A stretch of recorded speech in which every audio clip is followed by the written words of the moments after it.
I am the blue star. This opening line establishes the speaker's core identity with absolute certainty. There is no hesitation or qualification. This is not a claim or a title to be debated, but a fundamental truth.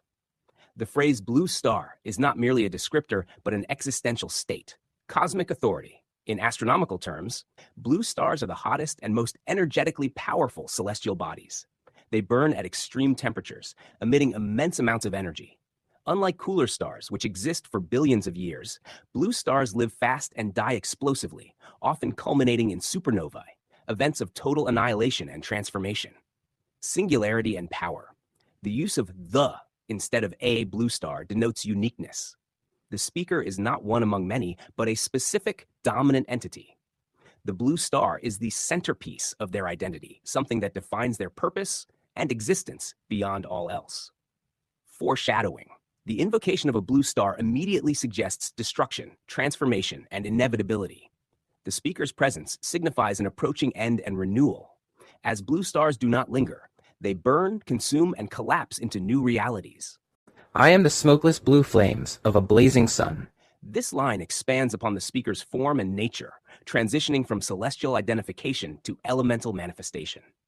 Smokeless flames. Fire without smoke is pure combustion, an energy source so intense that it leaves nothing behind.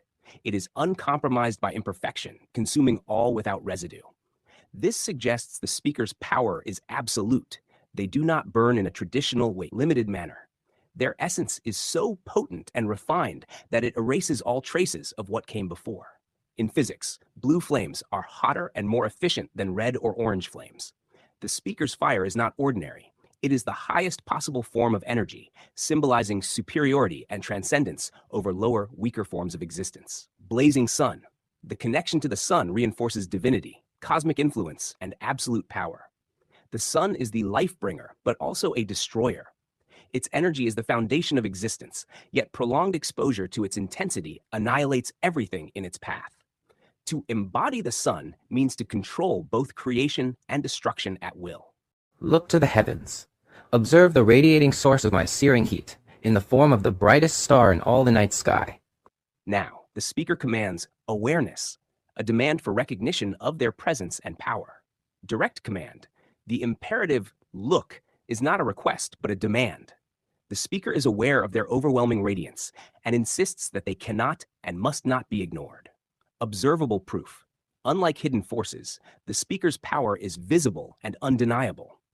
The reference to radiating suggests that their influence extends outward, affecting all things in proximity. Searing heat. The choice of searing, rather than just heat, implies something unbearable, transformative, and inescapable. This is not warmth, but a burning force that alters reality itself. Brightest star in the night sky. In a universe filled with stars, the speaker asserts themselves as the most dominant presence, outshining all else. The night sky represents the unknown, the infinite, the cosmic abyss, and yet within it, one force reigns supreme. The speaker's claim is not just of power, but of unrivaled prominence. They are the central force around which all things turn. I am a higher being of light, and an honored torchbearer of the primordial flame of cosmic destruction. Now the speaker establishes their rank and divine mission. They are not merely powerful. They are chosen, ordained, and entrusted with a higher cosmic force. Higher being of light. This is not just physical luminescence, but metaphysical illumination, a being whose very nature is composed of energy, wisdom, and power beyond mortal comprehension.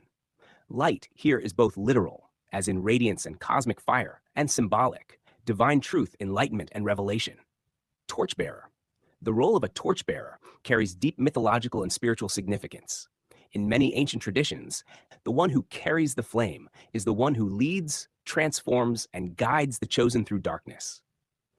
This is not a passive role. It is a burden of responsibility to wield an energy that must be used with absolute certainty. Primordial flame of cosmic destruction. The primordial flame references a force that has existed since the birth of the universe. The first fire, the original energy source, the chaos from which all things emerged. But this is not a gentle, life-giving fire. It is the flame of cosmic destruction. This positions the speaker as a force of cleansing annihilation, something that does not merely burn, but purges, resets, and erases the corrupted to prepare for something new. I am a fiery bringer of rebirth, blazing a glorious pathway for all things to follow and thrive. The speaker further clarifies their dual nature. They are not only destruction, but also the necessary force for rebirth and progress. Fiery bringer of rebirth. Fire, when it destroys, also fertilizes the soil for new growth. Many mythologies feature divine beings of fire who bring new beginnings, from the phoenix that rises from its ashes to the volcanic eruptions that create new lands. The speaker does not destroy arbitrarily. Their fire burns to rebuild, blazing a pathway. Their fire is not chaotic but intentional. It forges a road, guiding all things toward a higher existence. The word glorious reinforces that this is not a tragic event, but an elevated, celebrated transformation. For all things to thrive, the speaker's destruction is not meant to be cruel or pointless. It is a necessary purge that ensures only that which is strong, worthy, and pure star remains to flourish. Their role is evolutionary, eliminating stagnation and allowing the universe to advance. Sent by right of the divine authority of the higher realms, I am a harbinger of the end, and the collective answer to the lies and corruptions stemming from the continual free flow to this planet with such unnecessary negative chaos. This section establishes the speaker's divine legitimacy, purpose, and reason for intervention. Sent by divine authority, the speaker is not self-appointed, but ordained by forces beyond mortal comprehension. They operate with cosmic permission, acting as an agent of the higher realms. Harbinger of the end, they do not merely warn of the end, they initiate it.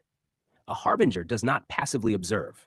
They are the first wave of the storm, the one who signals that change is irreversible and already in motion. The answer to lies and corruption. This suggests that the world has deviated from its intended path, falling into falsehood, decay, and systemic failure. The speaker is not simply an attacker. They are the cure to a disease, a force of restoration by means of obliteration. Negative chaos as an unnecessary burden. The speaker does not reject all forms of chaos, only that which is excessive, wasteful, and meaningless. They do not advocate for pure order, but rather the elimination of pointless, destructive chaos that serves no purpose but to weaken existence. I am the heated blue embers of necessity. My fiery might cannot be extinguished, for I am the will, and my will is absolute. The speaker transitions from declaration to inevitability, establishing their power as something that cannot be denied, contained, or undone. Heated blue embers. Embers are the final stage of fire, but in this case, they do not cool or die out. They remain heated, ever burning, and waiting to ignite again. Unlike flames that rage and flicker, embers are persistent, undying, and deeply embedded. They hold the potential of an inferno, ready to reignite at any moment. Necessity. The speaker is not just a force of power, but of purpose. Their existence is tied to a cosmic function. They are the solution to an imbalance that must be corrected. They are not an option, but an inevitability, something that must occur for progress to continue. Fiery might cannot be extinguished. No opposition, no resistance, no external force can put an end to what the speaker embodies. Their fire is absolute, not bound by material laws, not subject to weakening, not something that can be suppressed. This is not just personal strength, but an existential truth. For I am the will, and my will is absolute. The speaker identifies not just as someone who has willpower, but as will itself. They are the embodiment of cosmic determination, an entity whose actions are not merely choices, but universal law in motion. The phrase, "my will is absolute," leaves no room for negotiation. Once they decide, it is done. I ignite and I obliterate with understanding and the awareness of the higher wills of existence and that of the unending. With this line, the speaker clarifies the nature of their destruction. It is not mindless or chaotic. It is fully conscious, deliberate, and aligned with cosmic order. I ignite and I obliterate. The speaker does not hesitate, does not waver. To ignite is to begin the process, to unleash unstoppable force, to consume the old. To obliterate is to ensure that nothing remains but the raw foundation upon which something new can be built. With understanding, the destruction the speaker brings is not the result of rage or recklessness. It is an act of knowledge, carried out with full comprehension of what it entails. Every action is done with intent, precision, and awareness of the consequences. Awareness of the higher wills of existence and that of the unending. The speaker does not act alone. They are aligned with forces far beyond mortal comprehension. Their destruction is not personal. It is a directive of something greater, an order given by the vast, eternal, cosmic structure itself.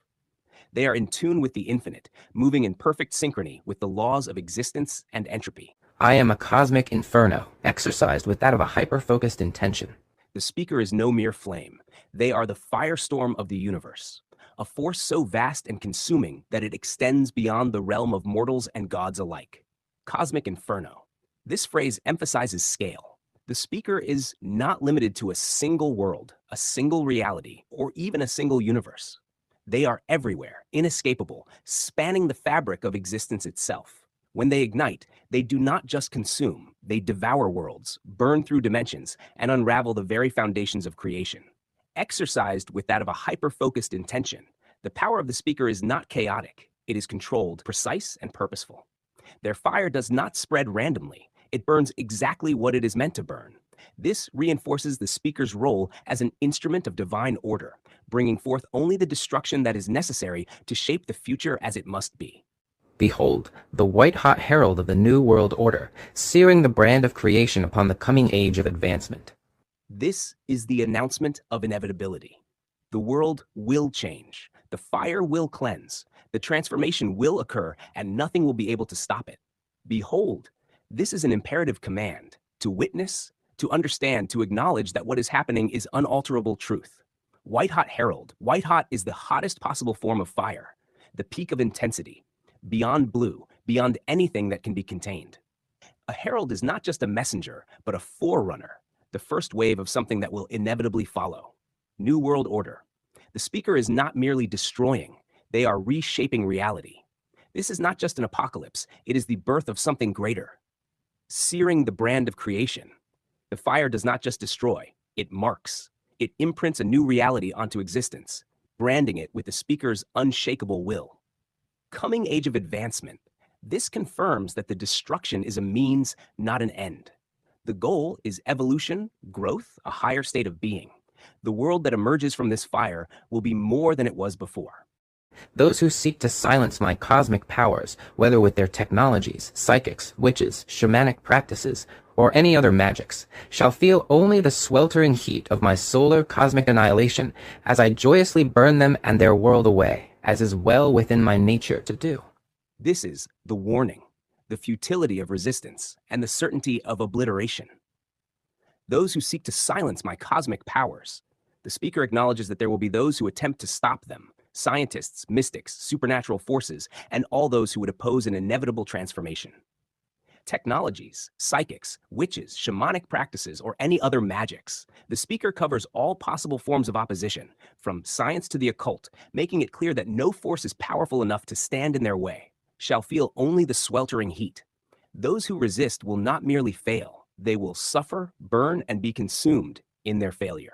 Solar cosmic annihilation.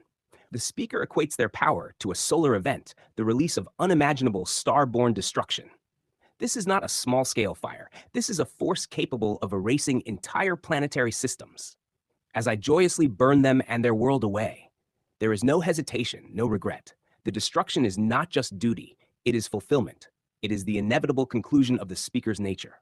You know, for a long while, I flowed between many currents of many cosmic waves, and eventually I was sent to your planet, where I was given form and rendered flesh. The speaker has existed beyond time, beyond form, moving through the vast ocean of cosmic forces. But now, they have taken shape, manifesting in the material world for a singular purpose. Flowed between many currents. This indicates an existence beyond physicality, a presence that was once limitless, fluid, and unrestricted by the boundaries of reality. Eventually, I was sent to your planet. The speaker did not choose to come. They were dispatched.